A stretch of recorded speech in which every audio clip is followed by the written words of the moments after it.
Daily Life Connection. Thanks for joining me again as we continue to explore 2 Samuel chapter 9. Today, let's look at who this character Mephibosheth is. As we said, he's the grandson of King Saul, son of Prince Jonathan, and that makes him a potential enemy or threat to King David, because he has royal DNA, and therefore he could raise up and try to claim the throne, because by his birth he rightfully has a claim on it. So he's potentially David's enemy. He is also, it says he's lame in both feet. He is a broken person. He's not a great asset. He's lost all his property and all the assets that would have been his as a royal prince, and he is unable to work because of his brokenness.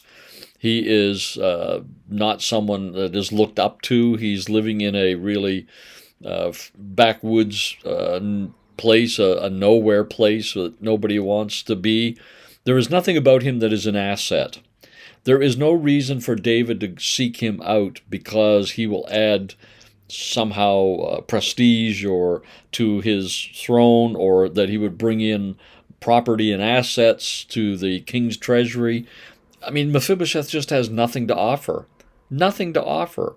And in fact, he's a liability. The fact is, he is a potential enemy. This is who King David goes after. This is who King David wants to seek out. As David, he had all kinds of things on his agenda, all kinds of things that demanded his attention. And yet here he is, spending time and energy and resources trying to find Mephibosheth, to find this one last person in Saul's family. And again, what an amazing picture that is of Jesus, isn't it? Who does Jesus go after? He doesn't go after the ones who have status in the religious community or assets in the financial community. Jesus doesn't go after the most likely to succeed kinds of people. And in fact, he doesn't go after the respectable people. He came to seek and to save the lost. He goes after the broken. He goes after the riffraff that's why they were so upset with Jesus. Why are you spending your time and energy with tax collectors and prostitutes and sinners and the irreligious and the people who just don't give a rip about God? Why would you do that?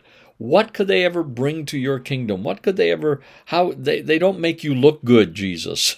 Hanging around those kind of people, it just doesn't make you look good.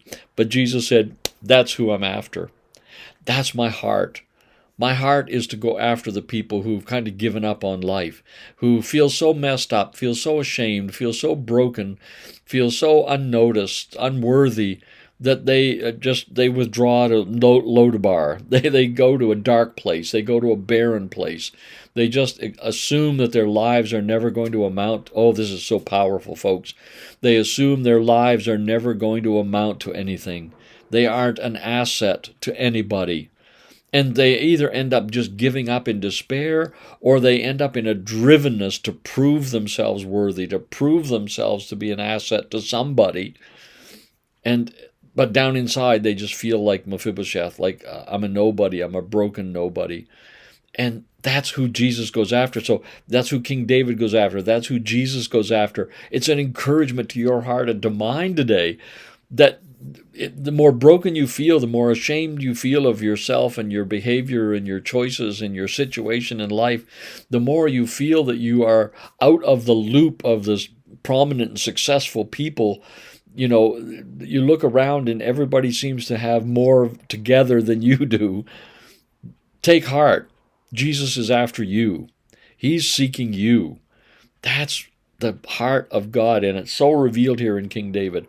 He goes after the last, the least, the lost, the losers, the lonely, the riffraff, the scum. He goes after the ones who've given up and the ones who are pretending that they haven't. He just goes after those kinds because he loves them and wants them, and his passion is to draw them into a place of community and relationship with him where he can bless them.